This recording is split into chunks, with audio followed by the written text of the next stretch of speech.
Hi, I'm Tim Byrne. This is Tim Byrne Almost Live. We're down at the Metropolitan Toronto Convention Center, Toronto, Ontario, Canada. I can say that super fast 5 times now. December 4th, 5th, and 6th, we're at the PMExpo and 9 other shows. Martin Day. Doris, is your mother? No relationship. Hi, how are you? Nice to meet you, Tim. Welcome aboard. Welcome Thank to the you. couch. All right, CEO and owner for how long? 3.5 years. Company's been Holy around cow. for 30 years. Sorry, stop. You just said 30 years, but 3 years. Yeah, I bought the company 3.5 years ago. Did you work for the company prior? No, Were you in the safety industry prior? not really. But I have a lot of experience in the So safety 27 industry. years ago, for 27 years, what did you do? A whole bunch of things. I was in corporate compliance. I was CIO of a company, Chief Information Officer. I was in finance. So I've always done finance, technology, and strategy throughout my career. And then when did, And I always wanted to have a business. And so I how old were looked you? for years when I bought the business. Sorry, I'm gonna be I gotta intrusive. say there's a 5 in the number. Okay, so you most people. I'm 52. Most people when they hit that 40 So something. I bought the company at your age. At 40 something, most people bail on the whole idea of owning their own company. I mean, they're deep into mortgages, paying universities for their kids, Yeah. weddings. And most people don't jump in and go, wow, you know what I'm going to do? Yeah. I know I paid off my house and the kids are gone. Yeah. And now I'm going to Yeah, go. there's a lot of smarter people than I'm me. going to go work 24 hours around the clock, 7 Yeah. days a week to make a company. Yeah. But having your own company, I think, gives you just a great opportunity. Yep. Still married. I have 1 daughter. See, own a business and still married. Yeah. Very happily married. So you're 50 years old and you went, I'm going to go buy. How did you end up with Safety Media Inc.? Like, how did that end up being the choice at 50 years old? You knew somebody. No, I actually found friend. it through a broker. I worked with a lawyer, and I'd always thought, well, you could network and buy a business. And I found that never worked. And so I met this young lawyer who said, Martin, you're doing it all wrong. Listen to me. You got to go and talk to these people who have businesses that are for sale, and you got to, kind of listen to what they have to say and see if they have anything. Chances are they won't have a single thing for you, but you can go talk to them. So we went and we chatted and we found this business, Safety Media. And Safety Media had been around for 30 years. They started doing logbooks. And they Logbooks. Logbooks, yeah. So Log. handwritten logbooks. Like for the MTO and For the fire code. Right, okay, yep. Fire code, health and safety, maintenance, injuries, all that kind of stuff. And we sort of thought the property management business was very interesting. And as an IT guy, I couldn't figure out why there was no technology solution at all. So why we're all still doing it manually? Yeah. And why, when you get bigger, when you have multiple buildings, the question I always like to ask people is, do you know your compliance? Okay, Tim, how many buildings do you have? I've got 20. Okay, do you know your compliance? Has everybody that's done everything that they said they did, have they actually done it? And nobody could say yes. So that's where we started about 3 years ago. And we Is thought, this like in the same world like as in that contractor check? no, not at all. This is actually an electronic way to be able to manage all your checks, inspections, and tests under the fire code or your health and safety This inspection. has nothing to do with your vendor side. This is to do with the actual building compliance, fire code Yes. side, right? So The property manager uses it Right, yeah, in yeah. order to track their compliance, and it allows them to be actively engaged in it. And yeah, how many other companies you're in your space right now, like competitor wise? Is there 1, 2, 10 of you? well, I think there's many people that have part of the solution, but I have not seen one yet. Touch wood. So is yours technology based then? It's technology based on our knowledge of fire and life safety and the experience that companies have in order to manage that. So if you take, let's be practical. Let's take a particular building. So the building at ABC Street, let's say it's a high rise. It requires fire and life safety checks. It requires health and safety checks. It requires mechanical checks and whatever. Yeah, point patrol, elevators. There's a million things. million things. And at the end of the day, many people have software to help individual components of that. Right. But in the fire code, or when things go wrong, it's always who saw it last, right? Who saw it last? Who touched it last? Right? Absolutely, and I can give you lots of stories about that I've heard through the fire department about situations. So you're required to keep written records of everything that you check, inspect, and test. And so we coded that, customized it for the building, and then helped them from the management process to make sure it gets done. Who fills it out though? Is it them or is it the vendor? They fill it out. It's the person. It could be the security guard at the front desk. It could be the maintenance. So you have person. because a lot of companies like, I don't know, Brookfield, who have a third-party security, third-party fire life safety guy for extinguishers. Do you have a portal for those third-party vendors to go into your client's profile? Right, it's It's a client profile. And can the vendors go in and go, yep, let me upgrade the client's thing? I'd like to take you back to a case that I would love to chat with you about. I found it fascinating. So the city of Toronto had this horrific fraud last year. And the fraud was... Is this a real story? This is a real story. Okay. It's actually a public report. It's available on our website and on the city of Toronto. It's called Raising the Alarm. And it was about fraud from a company called York Fire, who seemed to have 3 of the same people in 3 different companies. And every time they ran into trouble, they created a new fire company. So at the time, Jim Jessup, the chief of fire prevention at Toronto Fire, and Beverly, the city auditor, went and looked at this. And they said a couple of things. And I'll get back to your question in just a sec. One, they said you have a moral and legal responsibility to manage your fire and life safety and to make sure your building is compliant. Kind of goes without saying, but it's the first time. It's your moral compass, right? Yeah. Well, it's the first time I've actually seen that in writing, right? Secondly, they said that the business has to be able to know that the people that are doing the work are both qualified, capable, and actually do what they said. So think about that for a minute. You hire ABC Fire Company. You are now required to validate that those people are doing their job. Well, how do you do that? It's no different than... How do you do that? Well, you check their ID on the way in the door. You make sure they did the work they said they did. If they said they replaced all the lights, you go check all the lights. If they say they need to replace all the lights, you might want to check a few of them beforehand. Yep. Just common logic and good process, right?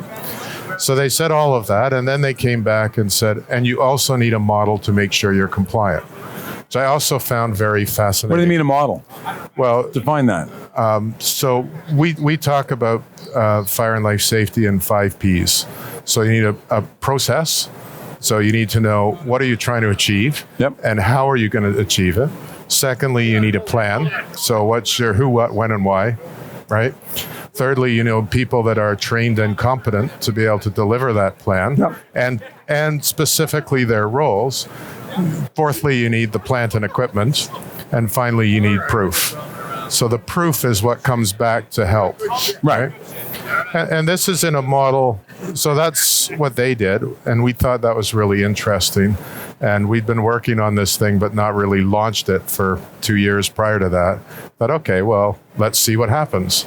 And so we launched our first compliance management system for that.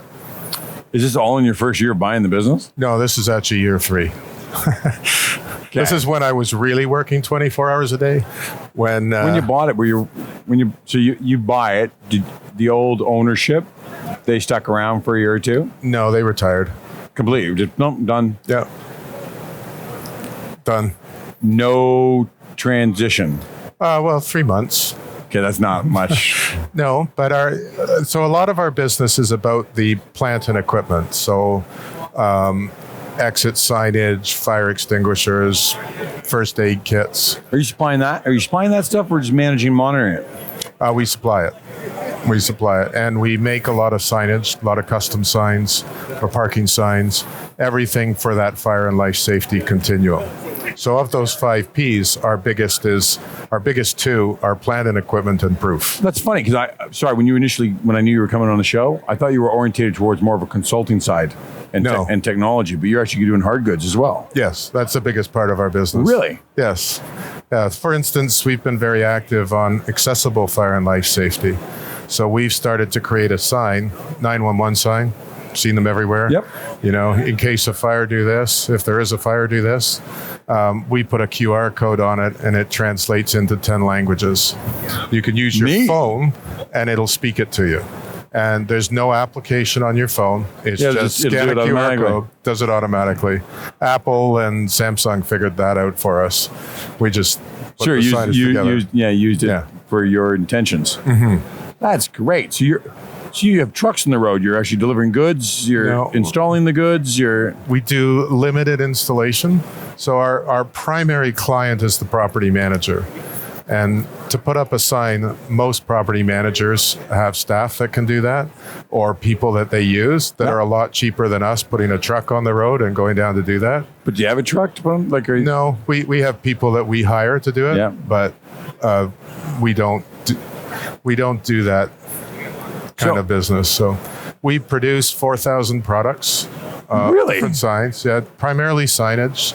We're a big a fire safety plan box.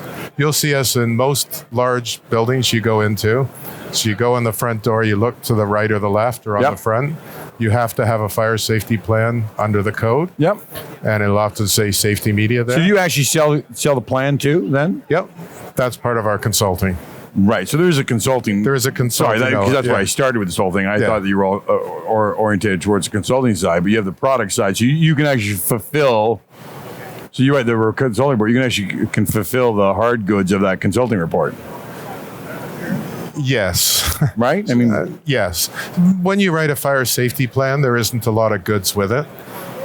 but if they're not complying to a pile of signage, rules, exit strategies, egress strategy, I mean, you're going to supply all the materials, signage, your app that makes the language Yep. to get them where they need to go, right? Because you're going to go Yeah. in there and write an audit and go, okay, so everybody's going to die if you don't install a water slide, and then you can supply the water slide, Well, yes. right? I mean, Water slide would be an interesting thing to manufacture. well, if the building's on fire, and want to have fun getting out, you're doing an audit on them to make sure they're up to code. Do you actually have yeah. consultants that will run in the building and go, We do have a consultant that will do a fire safety audit if you're required. Most of our clients are looking for a fire safety plan because most of that fire safety type audit is Don't you have done to build by a- the buildings. I need to build the plan individually per building? Yep. Yeah. But so I'm probably into the weeds. Yeah, I'm a you little know, weeded, but it's okay. We'll pull back out. Yeah, I'm into the weeds. So when you write a fire safety plan, it's different than doing a fire safety audit, right? You're Okay. looking at the building, you're going through the building, you're understanding Yeah. what is there to write the compliance. Very different than going to look at a building and saying, okay, this needs to be changed, or this is compliant, or that's not compliant. So the company's 30 years old. Yes, You've owned it for 3. yes. Got to ask, as a new entrepreneur, Yeah. was it a hard transition? No, it was easy. Were there no sleepless nights? Were you not doing the panic dance? Were you not sweating bullets at one point? There's always sleepless nights, but More now as an entrepreneur than there was when you were working for the man? no, it's You're a liar. No, I'm not. I look. Unless you got the business. You're not for going to cheapo. believe me if I say it, so I'm going to skip No, come on, it. say it. but- I want to hear it. I want to hear it. Come No, on, go. I really enjoy working with people and working with them more than just what we do. So this business is really exciting for me because in some small way, we could actually help people. But you bought it with debt. Yeah, well, There's we'll some- eventually pay that off. Hopefully, we'll make lots of sales out of the show. I don't know. Right? I And get pay that. it off faster. But does the sorry, you're 50 years old. Does the debt not scare you? No, Really, eh? no, You because woke I'm up at 50 years old and went, I don't give a shit about the debt. I'm going to do it. well. I'm quite convinced we will pay it back. Otherwise, I would be very worried. And I'm quite convinced that what we're doing is valuable to people. Was it and that's privately owned? important to me? Yes. Did you struggle trying to figure out what its real profit was? No, I can read financial statements. So, Wouldn't you have a third party still do it, even if you can read it? It's kind of like having a doctor do his own surgery, isn't it? Didn't you have a third party? you have a third party review it, but if you're going to buy a business, you better know what you're buying, and you better do your own due diligence. Otherwise, who knows what you'll get? Right. And there's always, whenever you buy something, you say, "Oh, didn't really know about that." So how are you going to deal with that, right? Always going to be, I didn't know about that. Yes, always. And that's kind of fun, isn't it? So how much staff did you inherit? At the time I bought the business, I think we were 8 or 9. We're now 15. So, yeah. Have you grown by 45%? We've changed our model quite a bit. And we have grown, and we hope to continue to grow. Wow. You went And from 9 to 15 people. That's a huge growth. Yeah. Yeah. Is your wife working with the business? No. I always recommend not that. I would entirely agree. I think love it's my wife. She's wonderful. I think She you should has both her own job. Both come home and be there for each other. Yes. Yeah. I think there's a sure. good balance to that, right? Yep. Having separate lives, coming home and being able to talk about your day, vent, enjoy each other's company rather than despise each other's company, right? My wife's parents have worked together for 40 years and get along like two peas in a pod. Yes. But I think that's an anomaly.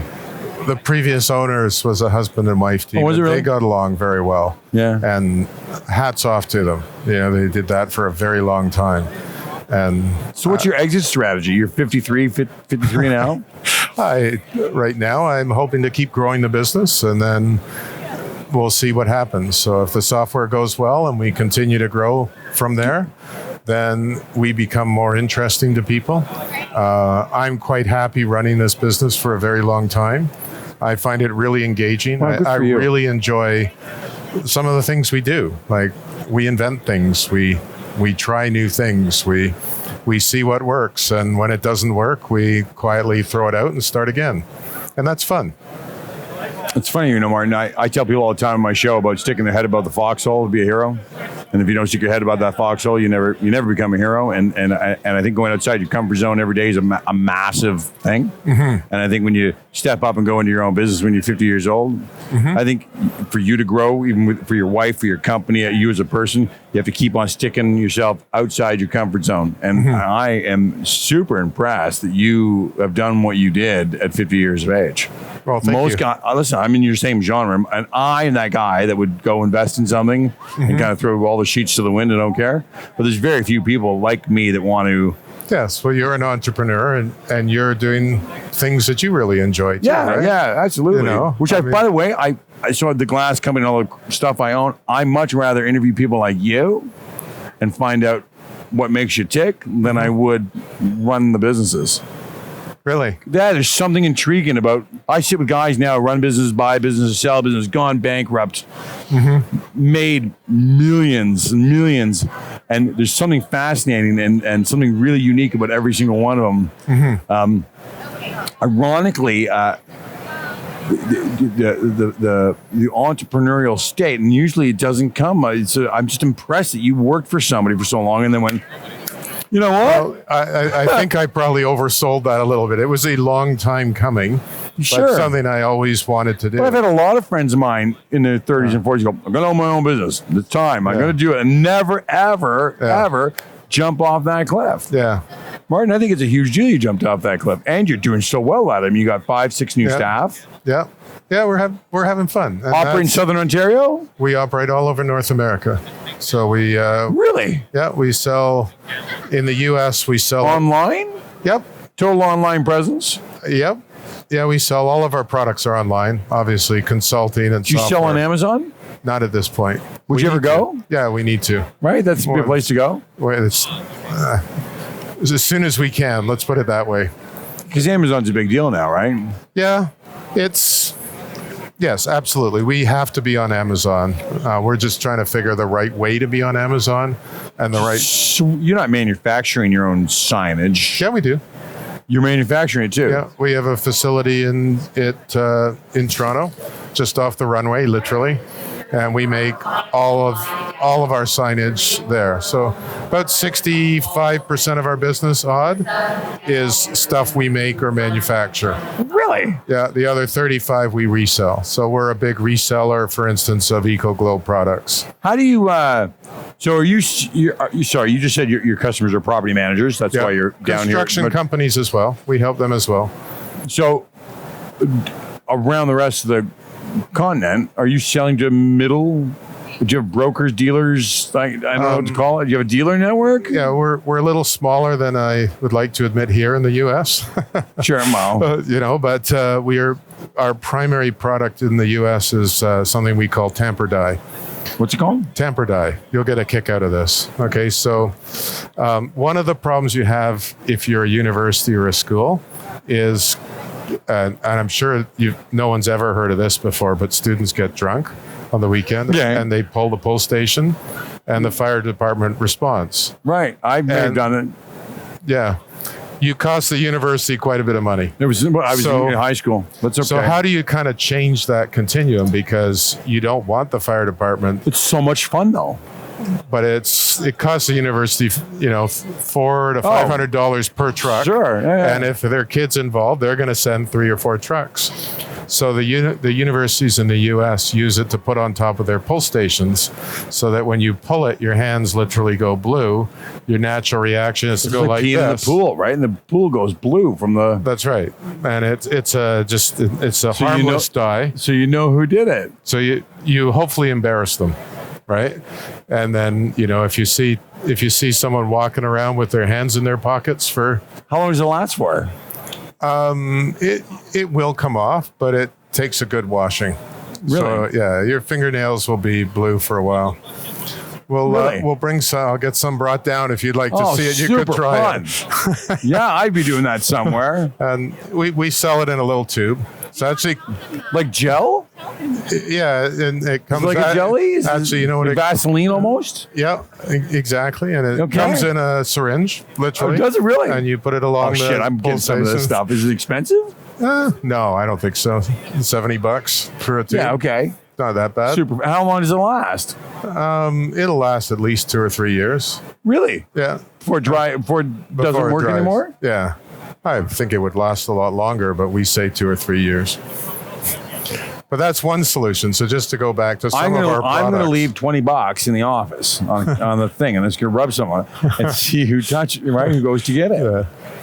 Just make sure you clean it off the walls within 24 hours. Why?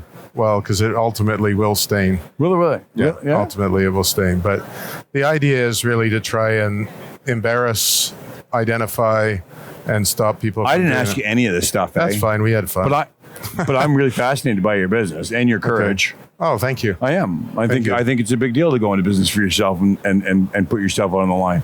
And I think the fact that you're moving and shaking and even talking about being on Amazon and manufacturing your own stuff, and you're here, by the way. I had this conversation with Douglas Macy earlier today about how many entrepreneurs are actually walking around the show floor because there's passion that comes with owners, and it doesn't come with no matter your staff will never come with the same passion. They just won't. Yeah, we always try. Always try, and not that they don't love where they're going to work or what they're doing, but that passion of an entrepreneur is far more overwhelming than anything else in the planet. And we were talking about how many guys in here are actually flogging their own stuff, making their own way, and there isn't that many. Yeah. There isn't, we're odd duck breed. But isn't it fun?